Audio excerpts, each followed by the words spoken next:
Morning, everybody. We are going to get started in just 1 minute. Rosie, what's that little guy's name? This is Poppy. We are dog sitting for Jason's parents this week. So Poppy loves to sit in your lap while you work. Poppy spelled like P-O-P-P-Y, P-A-P-I. I need to know. P-O-P-P-Y. Yeah. Yeah, she's amazing, but spoiled rotten.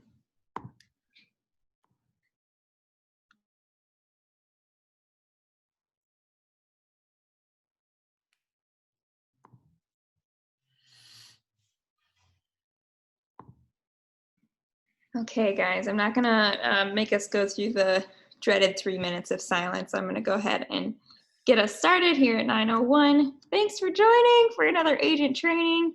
If you didn't catch it, this is Poppy. She's gonna be joining us for the next couple of days. I'm dog sitting. Thanks so much for coming. It is so good to see all of your lovely faces. For those of you who have your camera turned on, you are my favorite. So a couple of things for the next 2 weeks. We have training going on from Monday through Thursday, most of the time at 9 a.m. I think one of the sessions is at 10. Just pay attention to the calendar invites. And then we have one change up on November 4th. I heard back from the people at Indiana Historical Society, and they are going to come and give a presentation, or Zoom. They're going to give a presentation on redlining in Indianapolis. So I got to sit in on this presentation when they did it for all of Indianapolis earlier this year, and it's fantastic. So hopefully you can make it. Without further ado, I'm going to pass it over to Mark Nottingham. Thanks, Rosie. Morning, everybody. I am going to kick us off by asking for some participation. I want kind of a gut level response when I say the words lead generation. I want to know what comes to mind. It could be a thought or an emotion, a taste, perhaps. This is something that it gets talked about a lot in our industry, and there's very strong feelings surround it. So what comes to mind? Is it a certain type of lead generation or a certain thought or feeling? You can drop it into the chat, but I would much rather you unmute yourself and chime in. I'm going to jot a couple notes down. Hi, it's Nija, and I'm driving, so you can't see me. But lead generation, when I think about that, is basically cold calling, door knocking, anything that gets you generating different people into your sphere, and basically working your sphere. Cool. Thanks, Nija. You're welcome. What else? Wow, Crystal and Brent both dropping like fun, positive words there. Curiosity and adventure. Makes me want to do lead generation. That's great. Yeah, what else? So Mark, initially I thought of like a lot of anxiety, but then I got to calm down a little bit and think, well, lead generation could be as simple as developing my relationships with my sphere, my friends, family, just any of my contacts, developing through going to coffee or lunch or just calling to say hi, thinking about you. So it could be as simple as that to me. That's really great, Mark. I think that's a pretty common experience. Why do you think it causes an initial reaction of anxiety? Probably more around just the term lead generation. Yeah. It's one of those big lofty terms that are thrown around every day now. Mm-hmm. Yeah, that means different things to different people. That's really good. Yeah, thanks, Mark. Brittany says being a resource. patience, understanding. I love that interpretation of lead generation. Crystal says the lifeline of my business, do or die. Good. That Give me a sounds couple hard to more. me. What, Rosie? Sounds hard. Hard. Okay. And also what I hear a lot of other agents saying is that it's uncomfortable or makes them feel uncomfortable. I think it's kind of like the idea of a lead is that it's like, this is going to go somewhere. So it's like, how do you create people who want to kind of go through the steps with you, and that they like would choose you as the person when they go to make a decision. So I kind of think of it in terms of like, this person might not even be thinking about selling a house, but I want them, when they do want to buy or sell, for me to be like a person that like, oh yeah, like I think she's good at that. I think she would really like pay attention and hear me and have the knowledge.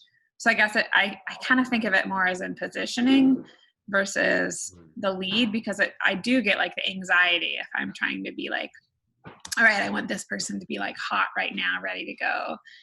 Like I want a person that's just like, they're a lead. Whereas if I think of it more like, how do I make myself a person people would call? That's easier for me to conceptualize. So that's great. Within that is the concept of just accepting what you can control and what you can't, right? Which is generally you can't control the other person. Yep. Andy, I love that. Andy says the dichotomy of wearing a flat hat to the grocery, but not making every convo I have about real estate. It wouldn't surprise me that Andy Porter would successfully gain a client at the grocery store from wearing a Platt Collective hat. I feel like that would come very naturally to you, Andy, as you were helping someone pick out ingredients for a great meal. Okay, a couple more. Give me like 3 more.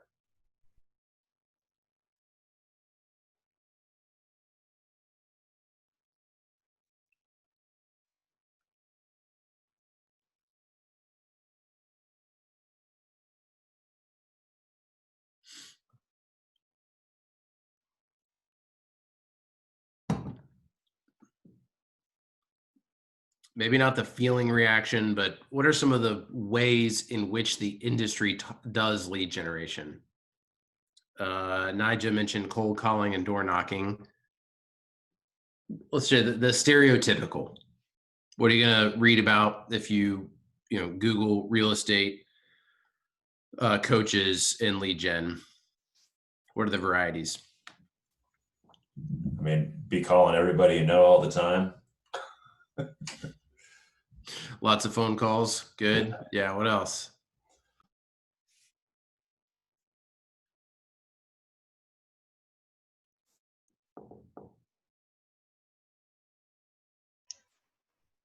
I'd say maybe expensive buying leads. Yeah. Buying leads has become a significant focus of a lot of lead generation. Yeah, Crystal says going deeper in my sphere and client base, showing appreciation.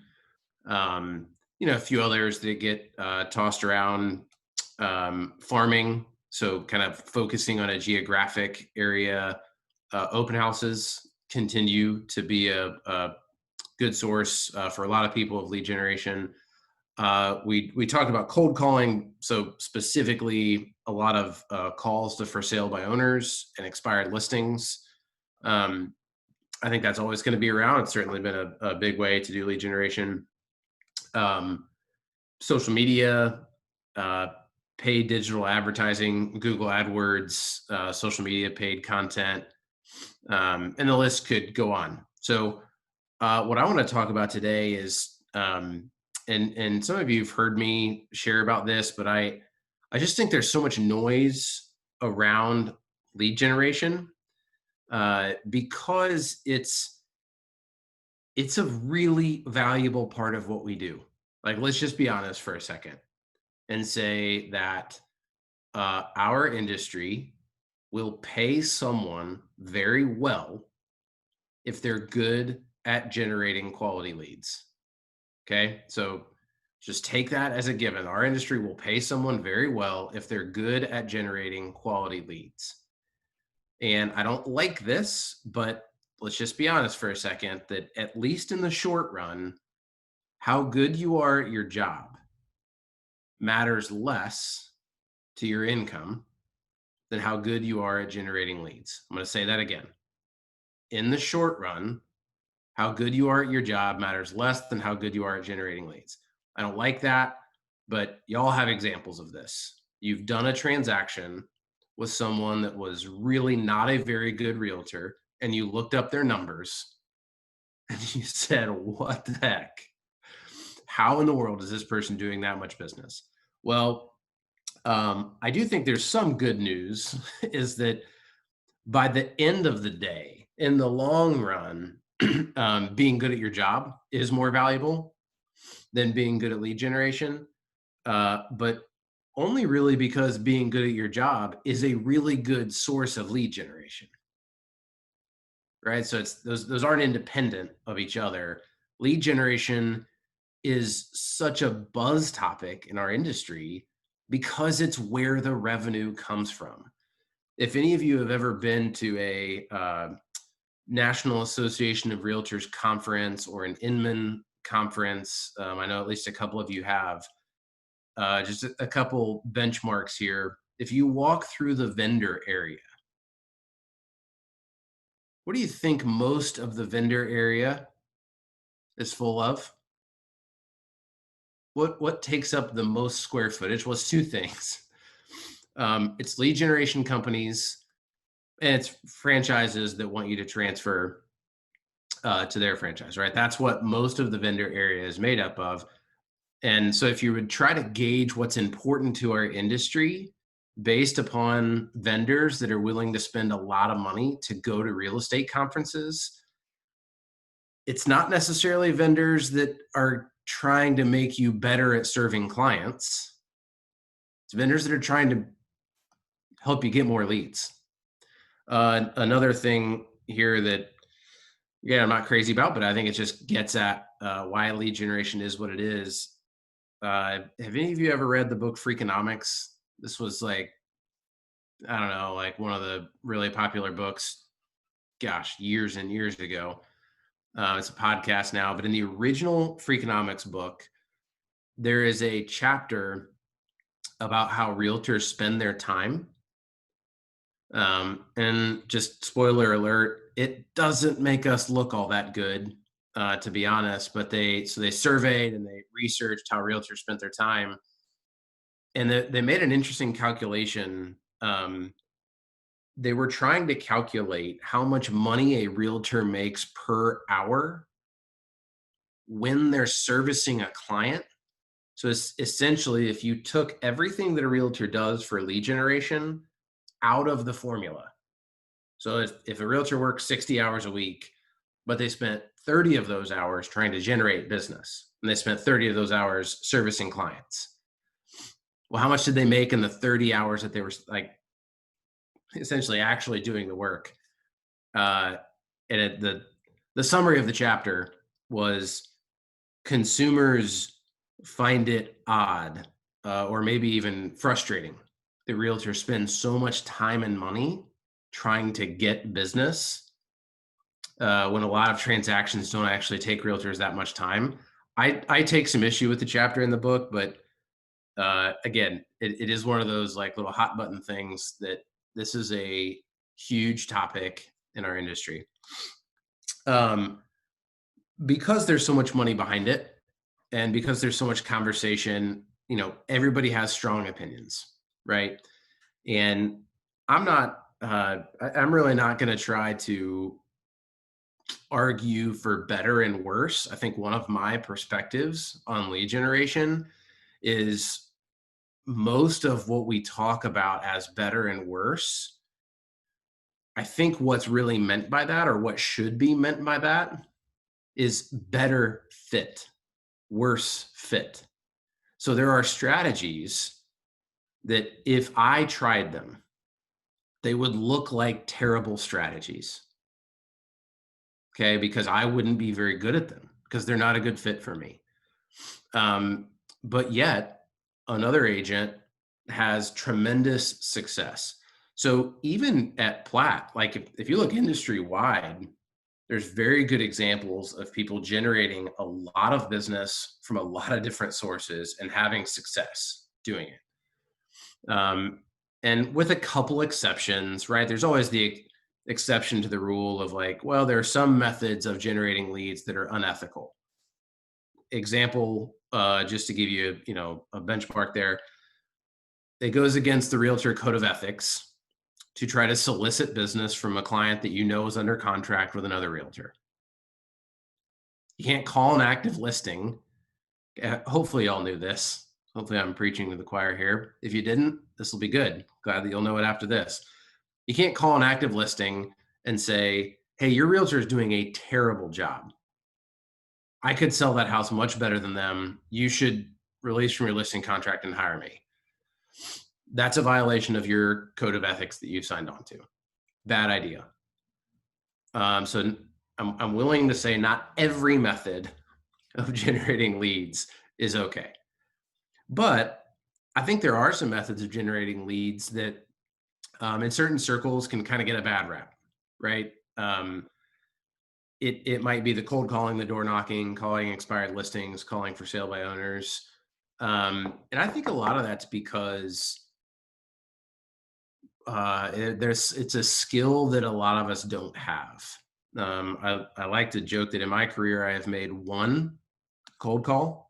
I called one expired listing because I had to as a part of my training, the brokerage I started with. And of course, it was terrible. But a part of that is you have to build a system. You have to get good at it. You have to know how to build the list and know what to say. And I just learned very quickly that there was a certain type of lead generation that I wasn't going to be very good at. And so I think the highest level thing that I would say for realtors is there isn't one method that works. There are actually hundreds of methods that work. And so if your starting point is, I want to find the method that works well for me, then I think you're asking the right question. So it's not what works, it's what works for me. And I think that's a really important distinction. In my peer collective last week, we had a conversation kind of surrounding this, and I thought it was really interesting. One of the people in my peer collective pulled up a list of Platt agents and their year-to-date production. And this agent said, yeah, this is so interesting. And this person knows the majority of those people and said, look at the top 20 producers at Platt Collective right now. And they said, I know these people well enough. They're developing their business in very different ways. So even within our own culture, where we do share a significant amount of things in common, the 20 highest producers right now are developing their business in very different ways. And some of them who are fantastic realtors just wouldn't be very good at certain types of lead generation. So all sorts of evidence that lead generation, while very important, is not a one size fits all skill set. And I think it's unfortunate that there maybe is a little bit of a caricature that like the realtor that sells a lot of stuff is the uber aggressive, outgoing, fears no conversation, doesn't really care what you think of them. And that personality can be very successful, there's no doubt. But it doesn't actually jive with the data. So like in my experience, there are lots of realtors that do a lot of business that don't fit that caricature at all. And so all the more reason to believe the goal of lead gen is to think about what style works for me, okay? Now, I'm going to pivot and talk about the principle that I like to use. And I think this is something that can be applied to any particular methodology. Okay, so I'm not necessarily going to talk about a really specific type of lead gen because I don't think it's going to work for all of you. But I want to talk about a philosophy of your sphere and competitive advantage that however you go about generating leads, this should work. And I think it can be helpful to just frame your strategy, to build your own strategy as a realtor. And it's essentially a bullseye. Some of you have, particularly if you did new agent training or training 201 within the last year or so, you may have heard me talk about this, but I like to set up a bullseye to where you have 3 spheres. And so if you're going to take notes, I would suggest maybe jotting this down. But you've got 3 groups of people that good lead generation activity is going to be keying in on at least one of these 3 groups. Okay. What I see agents sometimes do is they're not intentionally building the 3 groups. They're just going out and doing something. Okay. Now, action is better than inaction. You have to learn somehow. Don't worry about it. If you're doing lead generation that you feel like is wasting your time, you're not wasting time, you're learning. But you can end up spinning your wheels a little bit if you go out and do something before clarifying who is it that I am trying to get in front of. And so this is what I'm going to talk about with these 3 groups of people, that every one of us has these 3 groups of people. The more intentional and strategic you are in kind of declaring who these 3 groups of people are, the more efficient you're going to be with your time, your relationships, your money, all these things that you invest into lead generation. Now, this is going to be redundant for some of you, but hopefully I'll be able to give you some examples that are at least new thoughts. Or if it's redundant and you haven't necessarily built these 3 lists, I think this could be a good reminder. Okay. So list number 1, your personal advocates. You all have them.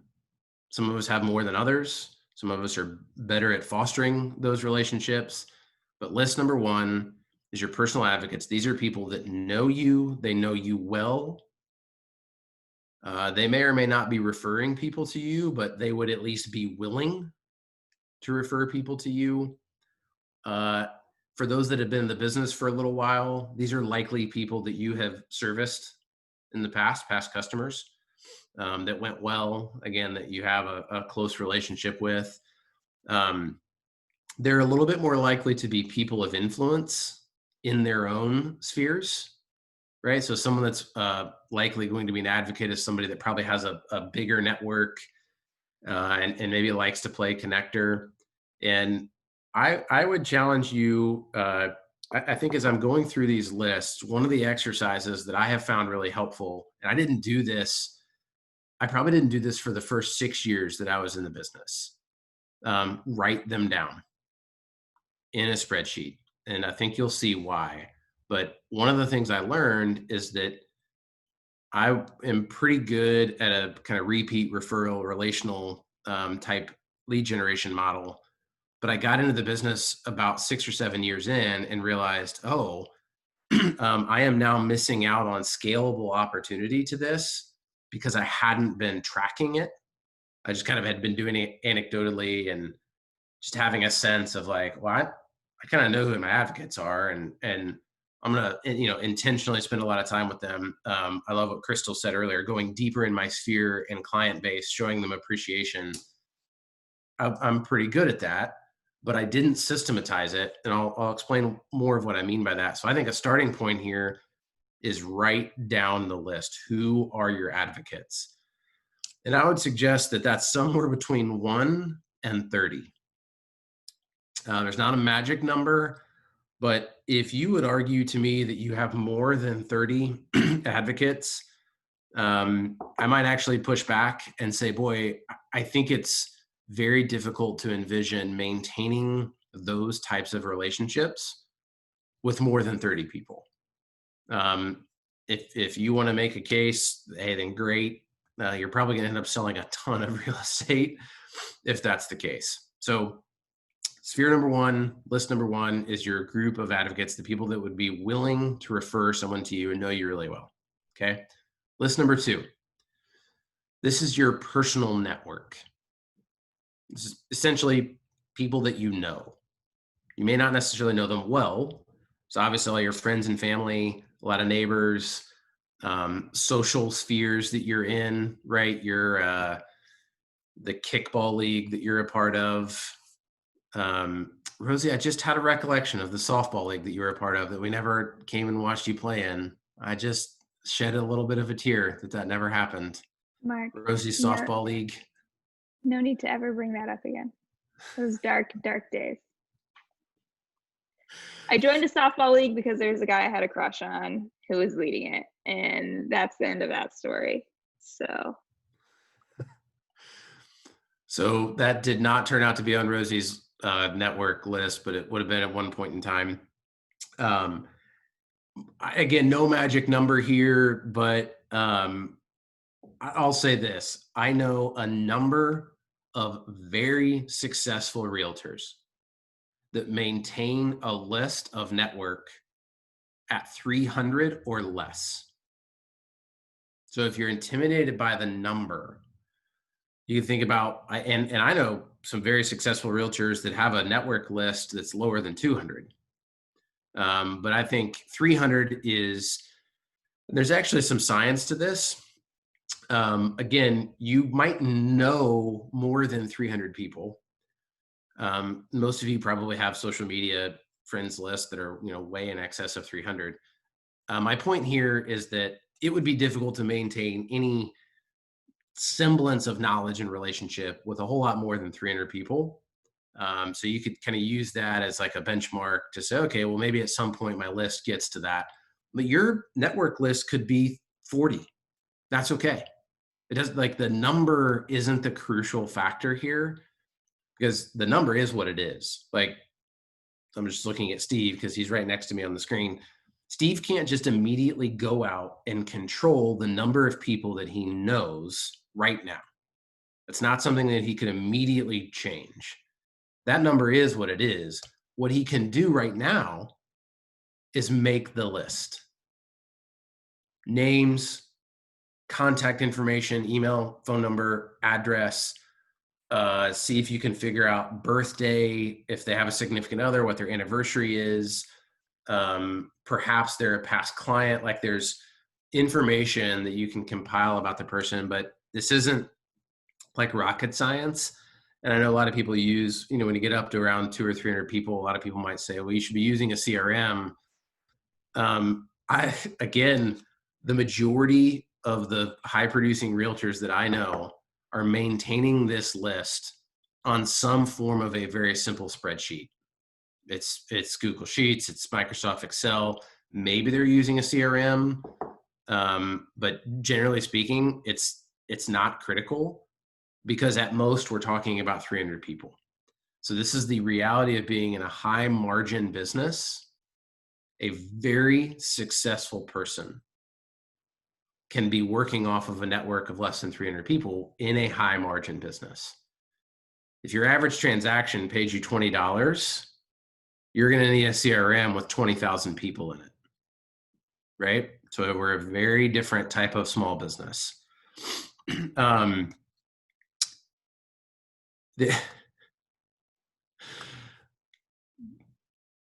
just laughing at Crystal's comment to Rosie. Okay, third list. And by the way, we're going to come back and start to talk about, like, how do you use these lists. But if nothing else happens from this call and I have somehow nudged you to write these lists down, then you've made significant progress. I think that's a big deal. Okay, so list number one, your advocates. List number two, your network. List number three, a group of people with whom you have a competitive advantage. Now, in group number three would be all of your group number one and group number two. anyone who is in your network, you have a competitive advantage with. What I'm talking about distinctly in group number 3, though, is a group of people that you don't know, but there is something that's true of them that would give you a competitive advantage as a realtor. I'll give you some examples of what I mean by competitive advantage to help you understand. There is a group of people for every one of you that you don't know that you have a competitive advantage with. I will use Angelica. Forgive me for using you as an example. Angelica and I recently talked about this, and she has done a very nice job of this over the last year or so. Anyone that works in the medical field, particularly if someone is a nurse, Angelica has a competitive advantage with that person because Angelica has a background as a nurse. So there is an identification factor there that if she has the opportunity to appropriately put herself in front of that individual as a realtor, there is some bit of competitive advantage. Now, does that mean that she could take that business for granted, or that somehow if she can get in front of every nurse in the city, every one of them is going to hire Angelica? Well, no, because there's a nurse who's on Steve Lunsford's advocate list, right? And so just because Angelica has a competitive advantage, sorry for using you two, it's just where you fell on the screen, guys, sorry. So just because Angelica has a competitive advantage, it doesn't mean that she can take that business for granted, or should, right? That's offensive to say like, well, because there's some reason that someone would consider me, they should hire me, and I'm going to be disappointed if they don't. Well, that's not a healthy approach.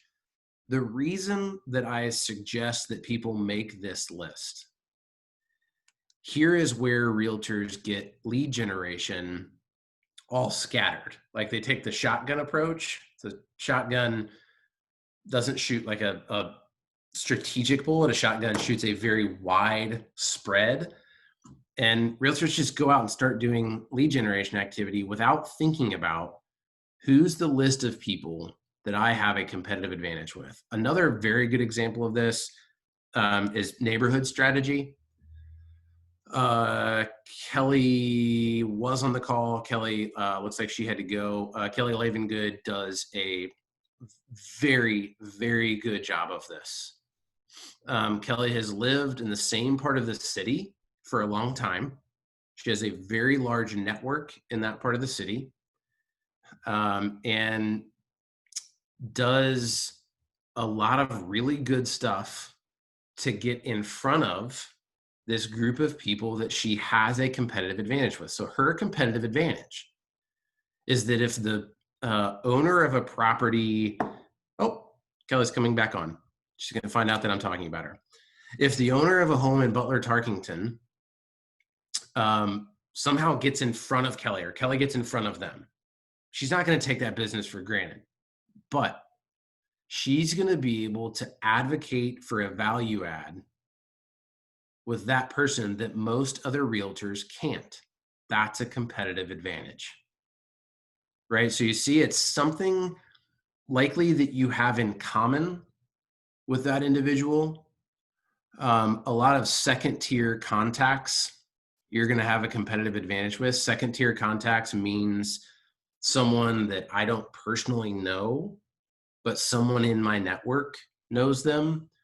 And there's all sorts of things.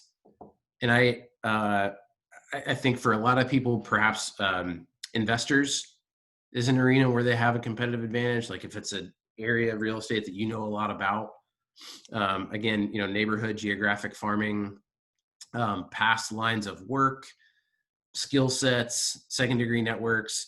So what the list is, how you determine your list, again, it's not critical.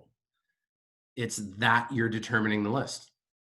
With whom do I have a competitive advantage?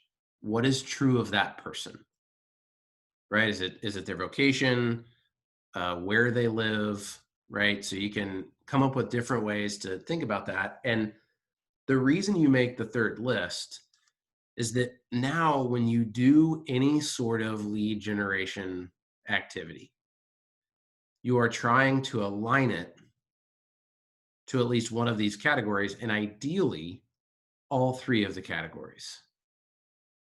And so let me give you an example. We talked about buying leads earlier. I've kind of messed around with buying leads in the past personally. I'm not currently doing, I haven't done it for a little while. Mixed set of experiences. Like most things, if you stick to it, you're eventually going to figure it out and make it productive.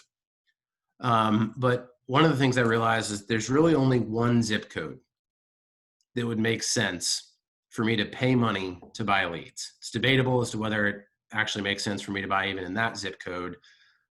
But you see, that's just a little example there of I'm going to invest resources in trying to get in front of someone with whom I have a competitive advantage. And in a certain zip code, I know that I have a competitive advantage, right? It's also a bit more likely that the person I'm getting in front of knows someone on my list of 300 because of where they live, right? So I'm trying to do something that intersects with two of those. Several of you have done things like this. Just to, again, give you an example. I know, Kelly, I was just using you as an example a moment ago. I think you're back on. I know Kelly's done this. I've done this. Rob Measel's done this. Shanda's done this. Natalie's done this. And I'm forgetting many people that have. Sponsoring a hyper-local neighborhood event. Guys, as a realtor, I don't know of a better example, if it's strategic, that gets you in front of all three of these groups of people. So I think about my mom and dad used to have this little cabin on this small little lake over in Ohio. And there was a realtor, he was actually a friend of my brother's from high school. There's a realtor who lives on this lake, and it's unbelievable how much he dominates the market. So it's like this little gated community, right? No super expensive houses, but if you control like 75% of the market, it's a pretty good gig that he's got going on. His name's Andy. And Andy, or he actually goes by Andrew now. Andrew every year spends like probably $30,000 doing a 4th of July fireworks show. Okay, he might actually spend more than that. It's incredible. But what he is doing, so he lives on the lake. He's probably involved with the homeowners association, and I bet the director of the homeowners association is one of his advocates, right? And a third of his personal network probably lives in this community, but he doesn't know everybody. There's too many houses in this place for him to know everybody. But him investing money in the fireworks show, he probably likes fireworks, but it's a genius move because it's putting his resources in a way that's like authentic to him, dedicating those resources to get him in front of all three of those groups of people. He clearly has a competitive advantage. He dominates the market in this neighborhood. And you could say, here's what I hear a lot of people doing. Oh, well, I already control 75% of that market. Why would I spend more money there? I think that's wrong. Opposite. He controls that market for a reason. It's because he has a competitive advantage. And so I think double down. Like that's where you invest time and energy. Open houses. This is a good example of this. I think open houses can be a not great use of time. I think they can be a really great use of time. I think it depends on your approach, but one of the key variables there is selecting an open house, perhaps where you can intersect with those three groups of people. So this is I'll set up an ideal scenario here. The neighbor of a very good friend of yours is selling their house. And it's in a neighborhood that you've done a decent amount of business in or you know really well. like jump on that all day long. You have a personal advocate who lives next door. You probably have some of your 300 or so network that live in the neighborhood in addition to the advocate. And when someone walks in the door, you've now put yourself as a realtor in front of someone with whom you have a competitive advantage, right? And maybe you're not a numbers person, but this is something that I realized worked to my advantage pretty quickly. I've never been a huge open house person, but I used to do quite a few of them, and it's been a while. But I would do them in neighborhoods where I had a lot of the market data memorized, because I wasn't memorizing it for the open house, but I was going into neighborhoods where the consumer would walk in and I would know, well, yeah, I have a competitive advantage because I've lived in the neighborhood for 8 years. And I already know what the dollar per square foots have done over the course of time. There's a decent chance I've been in the person's house, right? Is eventually, like, you know, a neighborhood that well. It's a big competitive advantage, and you put yourself in front of that person. Again, you don't take that business for granted, but I think this is why, just as an example, some agents would say, oh, open houses, that's a giant waste of time. I never get any business from them. While other agents say, I don't do an open house without walking out with 2 or 3 buyers. So some of that skill set, but I think a lot of it is strategy. Doing everything you can to dedicate your lead generation activity to cross all 3 of those groups.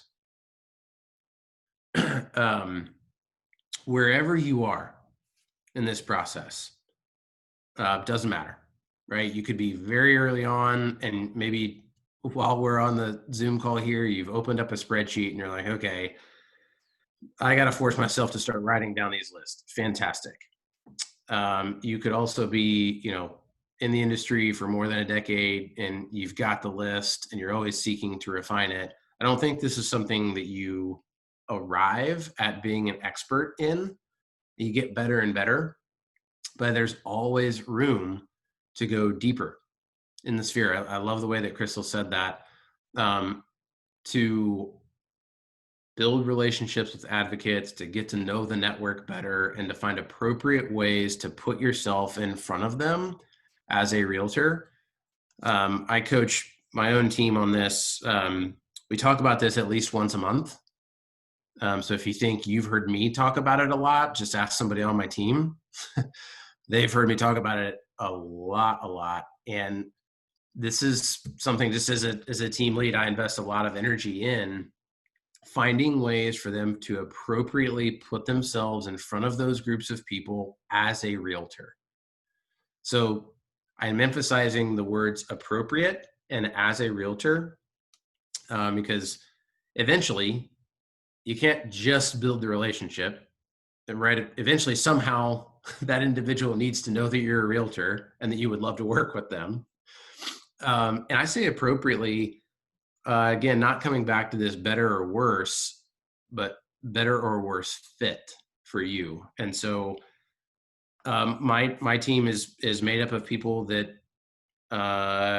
Mark Sprout earlier in the call talked about his reaction of anxiety, or it being hard or uncomfortable, like Rosie said. I think if the perception is lead generation is constantly asking your network, like, hey, I'd love to have your business. Are you going to be buying or selling soon? Can I work with you? Could you send someone my way? That feels uncomfortable. And so my team, we work really hard to find ways to appropriately put ourselves in front of our advocate lists, our spheres, and groups that we have a competitive advantage. And so we've done, we do things that support other local small businesses. So we did a thing last year where we made kind of mailer lists and sent out a lot of postcards that contained a gift certificate in the postcard to that realtor's favorite neighborhood spot. And so it's basically like, hey, I'm a small business owner that works a lot in this part of the city. and there's a lot of other small businesses in this part of the city that I really love, and we enjoy supporting them and connecting them to people. So go have a order of breadsticks at the local pizza place that's on me, and just leave it at that. It's not a direct solicitation, so that might be something where you're comfortable. And again, I don't think it's so much about the specific idea as much as it is an appropriate way to put yourself in front of those groups of people as a realtor. The neighborhood event sponsorship has been the, I think, easiest example of how to cut through all three of those groups in a productive way. I want to leave some time for questions and comments, so I'm going to stop talking here in a moment. But I'd really encourage people to, I think, just embrace and acknowledge the fact that lead generation can feel like an intimidating or hard thing. But I think a lot of that is because of a caricature. It's like this definition of lead gen that's very specific, when in reality, so much of the lead generation that takes place in the industry isn't like that. So if we acknowledge, like, okay, there's this perception that it's hard and uncomfortable, but that's probably built off of a specific brand of lead gen. So if you start to widen your definition of what lead gen is and start to build these lists and say, I just need to find a way to appropriately put myself in front of those lists as a realtor, you can find a way that feels genuine and authentic to you, and you're going to be better at that. For Andy Porter, it's wearing a Platt hat when he's at the grocery store, right? And not necessarily making every one of his conversations about real estate. Some of you, when you're going to the grocery store, you're like, oh, I don't want anybody to ask me about real estate here. And so maybe that's not going to be a good method for you. But I think there are always ways to grow in doing those things. So last comment here, I said earlier about being good at lead generation versus being good at what you do.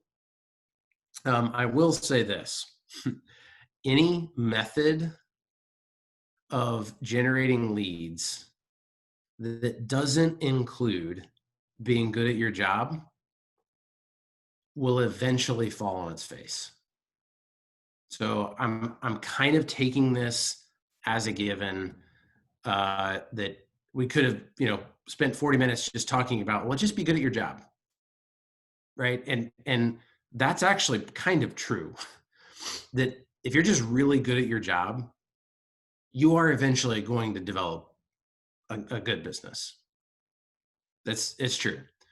But I think the better you are at your job, the more value there is in leveraging the fact that you're good at your job. Do y'all know what I mean by that? So yes, you have to be good at your job or you will not succeed in the long run. But the better you are, the more value there is for you in appropriately putting yourself in front of those three groups of people, because they know it. Your advocates they will advocate for you more. Your network will come back to you and refer people to you more. That group that you have the competitive advantage with, when you get in front of them, the more likely they are to hire you because people can see it. Okay. 10 till. We got 10 minutes. I would love comments, questions, things that you've seen, things that you struggle with. You hate the visual of a bullseye. It makes you feel like all the people in your life are nothing but a means to an end.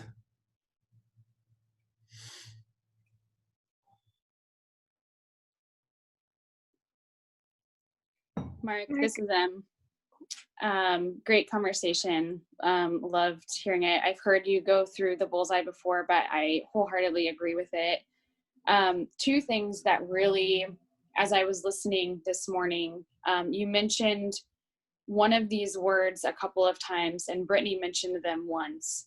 The word authentic, not only being authentic in your how you, like, what you believe lead gen is for you, whether that's sponsoring like the neighborhood event or, you know, buying leads, whatever that is, being truly authentic to that.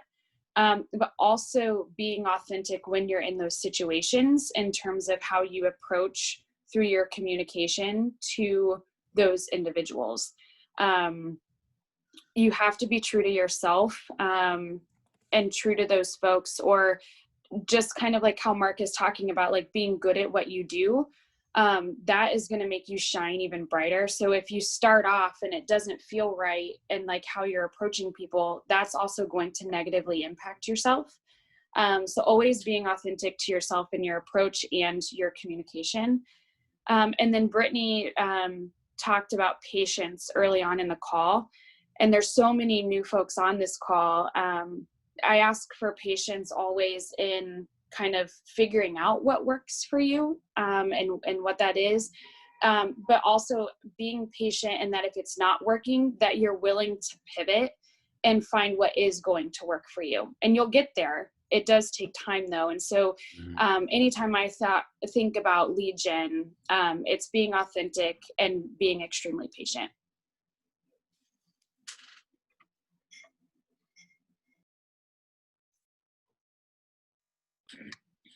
To be a little bit vulnerable, I feel like the area where I struggle is I have lots of contacts and friends and spheres, but I feel overwhelmed keeping up with all of them. And I feel like I'm losing hot leads because I'm not able to act quickly enough in responding to like 80 texts a day, and like being able to quickly like manage things and get them in for a showing and feel confident that I have all the knowledge I need, versus like spending hours, you know, poring over searches before I respond to them to make sure I have like the best recommendations. And so I feel like I need some kind of system or reset or way to manage communications at scale.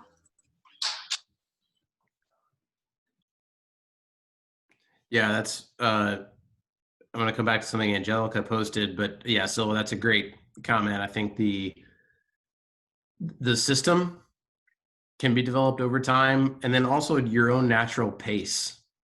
You get faster. Like when a realtor does $2 million in sales for the first time, they think, how in the world does anybody do $15 million? How's that, like, how are they not working 200 hours a week? Are there even 200 hours in a week? There's not even 200 hours in a week. 168 hours.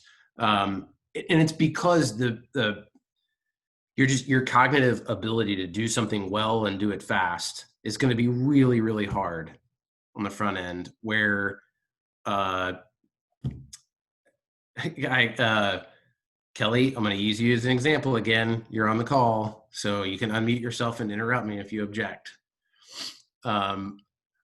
Kelly's really good at very quickly determining if she should work with a client.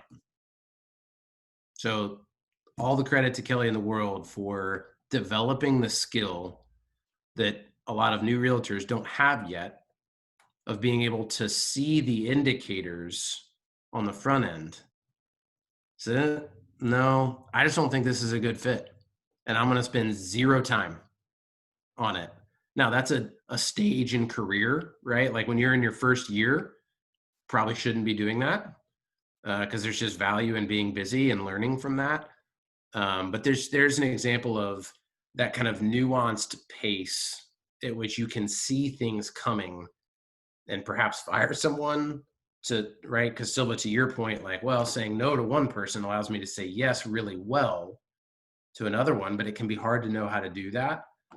Or running searches, writing purchase agreements, like all that stuff, you will do 10 times faster 5 years in than you do in year one. But it just takes the exercise. Yeah, Angelica, really good comment. Angelica dropped into the chat that it's important not to be discouraged. If you sit down and do your list and your numbers aren't at 30 and 300, yes, 100%. The number isn't really the point. It's the exercise of building the list And so like I challenge my team, like, hey, if you're going to say somebody's on your advocate list, and you are not communicating with them every 60 days, they're probably not on your advocate list. Right. So you can start to build these strategies. And I'm like, hey, I am always game to kind of dive into specific, like, where are you in your career, what you should be doing, how do you build those lists. I think it just looks very, very different. So in a 1-hour Zoom call, we're probably not going to be able to get into that, but any of you are always welcome to reach out to me and say, okay, here's where I am. How do I take this to the next level? And for some of you, it's just start the list. For others, it would be, okay, how are you developing the relationships with these 15 people? What does that look like? Side note, annoying plug. If you haven't read How to Win Friends and Influence People by Dale Carnegie, read it or listen to it. Like game-changing philosophy in the book for me that I think helps to kind of bring some of this together. But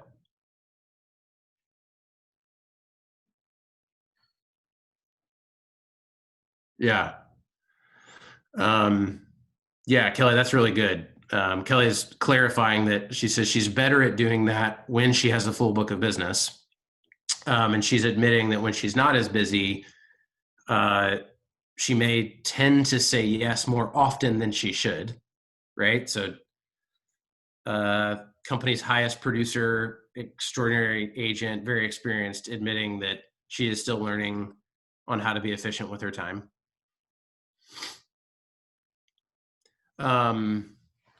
One other thought or question.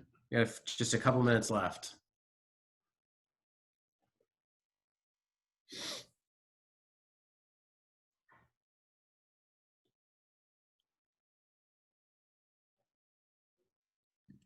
I'll chime in with something that I've heard a few realtors say.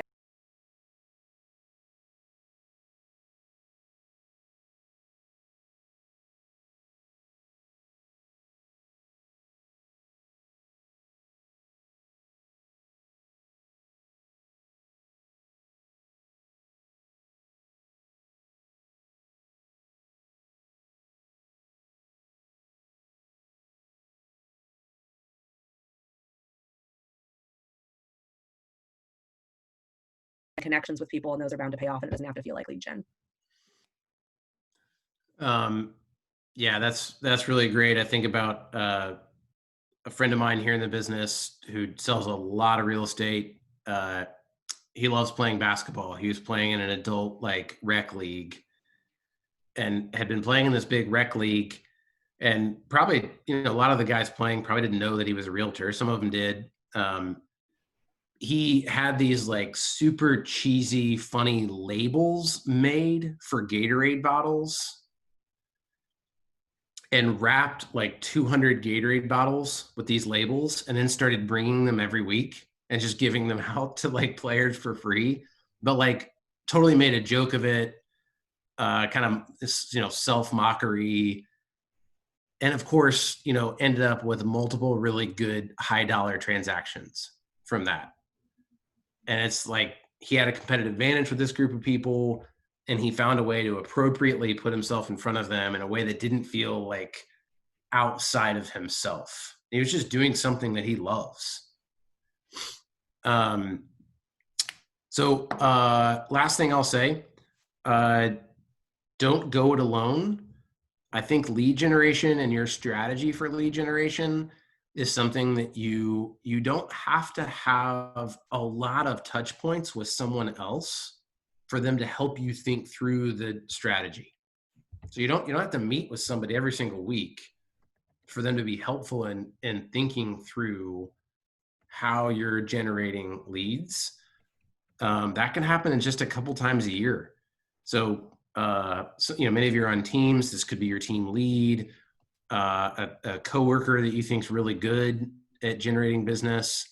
I am always happy to sit down and chat about this. And I'm probably going to start by saying, how's your list? Or, what lead generation activities are you doing right now, and how do those intersect with your list to ensure that you're being strategic about the group of people. But yeah, final encouragement, remember that it's what works for you. And that if you find a lead generation model that you enjoy, you will be better at it and you will do it more often. So I would way rather play golf than cold call. And that's worked out pretty well most of the time. Rosie, any closing comments? Well, yeah, first I want to know what golf course you're at today, virtually. Oh, I was like, I'm not at a golf course. I'm sitting in the office. Right. That is my favorite golf course in the United States. It's National Golf Links in New York. Oh, very nice. Guys, thanks for making it today. As far as what we have coming up, tomorrow we have Sue Proud from MyBor. She's the new Angie Baker, if you're not familiar with that name. She will be talking to us about listings and CMAs. And then the next day is that redlining presentation by the Indiana Historical Society. So hope you can make it, and thanks for coming today. Have a good one.